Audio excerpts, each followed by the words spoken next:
అందరికీ praise lord. ఈరోజు నేను సంసోన్ గురించి చెప్తున్నాను. సంసోను అనగా సూర్యుడు వంటి వాడు, రక్షకుడు, కాపాడువాడు అని అర్థాలు వస్తాయి. న్యాయాధిపతుల గ్రంథంలో 13వ అధ్యాయం నుండి 16వ అధ్యాయం వరకు సంసోను జీవిత చరిత్ర వ్రాసి ఉంటుంది. సంసోను 7వ న్యాయాధిపతి. సుమారు 20 సంవత్సరాల కాలం పాటు ఫిలిస్తీయుల అణచివేత నుండి యూదా జనాంగాన్ని కాపాడి ముందుకు నడిపించాడు.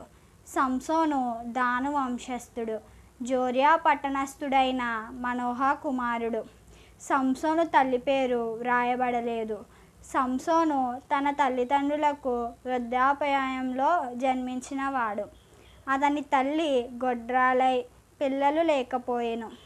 న్యాయాధిపతులు 13వ అధ్యాయం 3వ వచనంలో యెహోవా దూత ఆ స్త్రీకి ప్రత్యక్షమై, ఇదిగో నీవు గొడ్రాలవు, నీకు కానుపు లేకపోయెను, అయితే నీవు గర్భవతివై కుమారుని కందువు, కాబట్టి నీవు జాగ్రత్తగా ఉండి ద్రాక్షారసమునే గాని మద్యమునే గాని త్రాగకుండుము, అపవిత్రమైన దేనినైనను తినకుండుము, నీవు గర్భవతివై కుమారుని కందువు, అతని తల మీద మంగళకత్తి వేయకూడదు.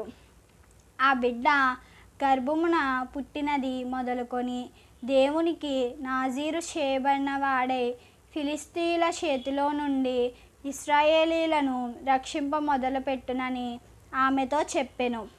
ఒకరోజు సంసోను తన తల్లిదండ్రులతో కూడా తిమ్నాతునకు పోయినప్పుడు తిమ్నాతు ద్రాక్ష తోటల వరకు వచ్చినప్పుడు కొదమ సింహము అతని ఎదుటికి వచ్చినప్పుడు యెహోవా ఆత్మ అతనిని ప్రేరేపింపగా అతని చేతిలో ఏమీ లేకపోయినను ఒకడు మేకపిల్లను చీల్చినట్లు అతడు దానిని చీల్చెను.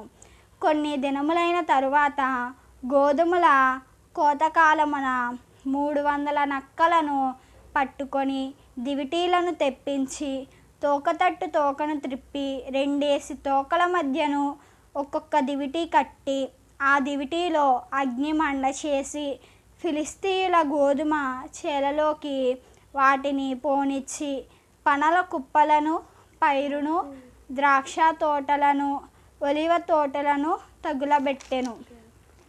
ఒక రోజున ఫిలిస్తీయులు అతని మీదికి వచ్చినప్పుడు యెహోవా ఆత్మ అతని మీదికి వచ్చినప్పుడు గాడిద యొక్క పచ్చి దవడ ఎముకను కనుగొని చేయి చాచి పట్టుకొని దాని చేత 1000 మంది మనుషులను చంపెను. దేవుడు సంసోనుని గొప్ప వ్యక్తిగా చేయాలని అనుకున్నారు, కానీ అతడు చేసిన పాపం వలన పనికిమాలిన వాడాయను.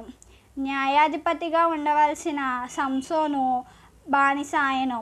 బలవంతుడైన సంసోను బలహీనుడాయను. దేవుడు మహాబలము గల సంసోను దేవుడు చివరి క్షణంలో అతని పాపాలు క్షమించి మరలా దేవుడు సంసోనును జ్ఞాపకం చేసుకొనగా జీవితకాలమందు అతడు చంపిన వాని కంటే చివరి దశలో అతడు చంపిన వారి లెక్క ఎక్కువాయెను.